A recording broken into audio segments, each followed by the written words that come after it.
कौन P O ए क्या होगा? पी ए ओ किधर गया? पी ओ ए। देखिए ध्यान देगा कि यदि एक वृत्त है जिसका केंद्र O है। चलिए एक वृत्त बनाते हैं जिसका केंद्र O है, बाह्य बिंदु P है। बाह्य बिंदु क्या है? यहां से दो स्पर्श रेखा खींचा, क्या क्या? A और B खींचा। तो यहाँ पर दोनों का स्पर्श रेखा का झुकाव कोण कितना है? 80 डिग्री। तो यहाँ से यहाँ मिला देते हैं त्रिज्या, इस त्रिज्या को भी मिला देते हैं और यहाँ से इस कोण को भी मिला देते हैं। ठीक है कि नहीं? तो रचना में क्या लिखेंगे? रचना में क्या लिखेंगे? ओ बी कॉमा ओ ए तथा ओ पी को मिलाया। ठीक है कि नहीं? मिला दिए। मिलाने के बाद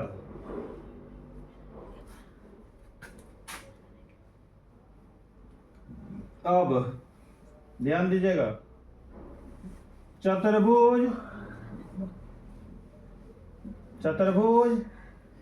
ए ओ बी पी में ए ओ बी पी में ये चतुर्भुज हुआ ना।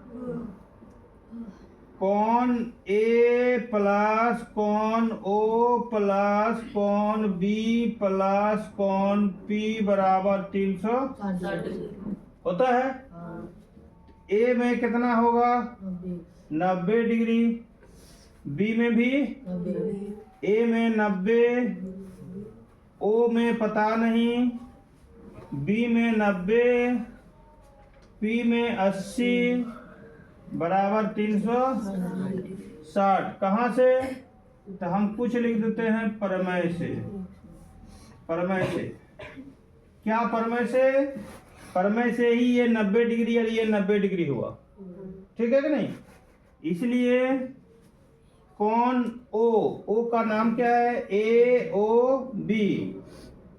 ए ओ बी बराबर 360 में घट जाएगा। 9 दूनी 18, 18 8 26, 260। तो बचा कितना सर? 100 डिग्री। 100 डिग्री बचा ना। ध्यान देना है यहाँ।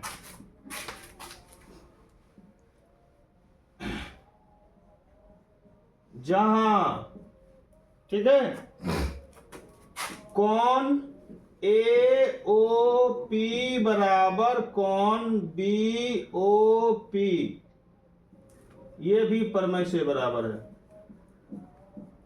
ये भी प्रमेय से बराबर है। क्यों? क्योंकि प्रमेय में था किसी वृत्त के बाह्य बिंदु से खींची गई स्पर्श रेखा स्पर्श बिंदु से वृत्त के केंद्र पर मिलने पर, ठीक है, और वृत्त के केंद्र और बाह्य बिंदु में मिलाने वाली रेखाखंड है केंद्र पर बने कोणों को समद्विभाजित करती है। अर्थात यहाँ का कोण और यहाँ कोण क्या होगा? बराबर होगा। तो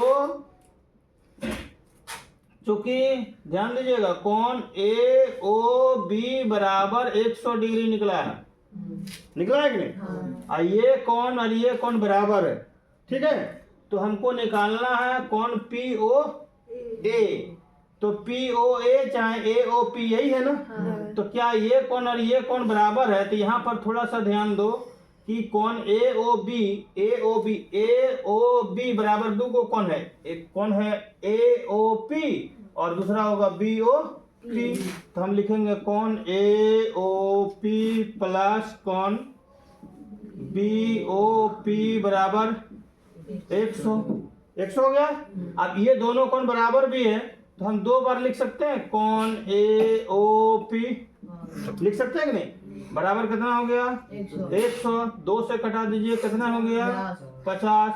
इसलिए कोण AOP बराबर 50 डिग्री। यही ठो आंसर निकल गया।